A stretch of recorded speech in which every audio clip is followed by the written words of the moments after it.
ঢাকায় বাসা খুঁজতে গেলে প্রথম প্রশ্ন, পানি ঠিকঠাক আসে তো? পৃথিবীতে সব মিলিয়ে যত পানি আছে তার মাত্র 2% পানি পানযোগ্য।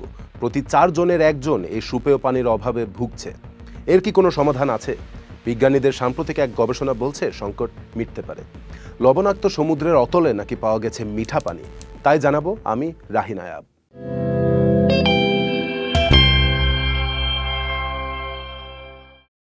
পানি নিয়ে নাকি তৃতীয় বিশ্বযুদ্ধ হবে, এই সতর্কবাণী দিয়ে গেছিলেন প্রয়াত পোপ ফ্রান্সিস। আবার পানিকেই আগামী শতাব্দীর পেট্রোলিয়াম বলেছে গোল্ডম্যান স্যাক্স। এত সব সতর্কবাণীর ভয়ে কিনা কে জানে বিজ্ঞানীরা মিঠা পানির খোঁজে ছিলেন। এবার একদলের দাবি তা পেয়েও গেছেন। এই প্ল্যাটফর্মটি সমুদ্রের তলদেশ থেকে পেট্রোলিয়াম তুলত। এবার ব্যবহার হলো পানি থেকে পানি তুলতে। শুরুটা হয়েছিল 50 বছর আগে। যুক্তরাষ্ট্রের পূর্ব উপকূলের বাইরে একদল বিজ্ঞানী ছিলেন গভীর সমুদ্রে তেল ও গ্যাসের খোঁজে। তবে উঠে আসছিল পানি। অবাক হন বিজ্ঞানীরা। পরীক্ষায় দেখেন লবণ সমুদ্রে সাক্ষাৎ হাজির মিঠা পানি। তবে এরপর অনেক দিন আর খোঁজ খবর এগোয়নি।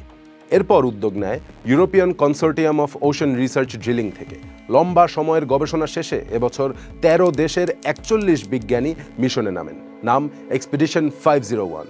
ড্রিলিং জাহাজ থেকে তারা খুঁজে পায় বিশাল এক মিঠা পানির ভাণ্ডার। তুলে আনতে সক্ষম হয় 50,000 লিটার পানি। বিজ্ঞানীদের অনুমান এ জলস্তরের মজুদ দিয়ে নিউ ইয়র্কের মতো শহরে পানি সরবরাহ করা যাবে কয়েক শতাব্দী। আফ্রিকা ও এশিয়ার উপকূলের বাইরেও এমন পানি থাকতে পারে বলে তাদের ধারণা। সমুদ্রের তল থেকে তোলা 50,000 লিটার পানি এই মুহূর্তে পর্যবেক্ষণ করা হচ্ছে ল্যাবে। জানার চেষ্টা চলছে এই পানি সমুদ্রের তলে কিভাবে এলো এবং এর উৎস কি সীমিত নাকি নবায়নযোগ্য। নবায়নযোগ্য হলেও এই পানি তুলে মানুষের কাছে পৌঁছানো এতটাও সহজ হবে না। মালিকানা নিয়ে বিভ্রান্তি, ড্রিলিংয়ের ব্যয়, জলজ দুনিয়ার ক্ষতির সংখ্যাও মাথায় রাখছেন গবেষকরা। এই সব কিছু নিয়েই 2026 সালে বিজ্ঞানীরা একত্র হবেন জার্মানিতে। তারা কি পারবেন পৃথিবীর পানির অভাব পূরণের সুসংবাদ দিতে?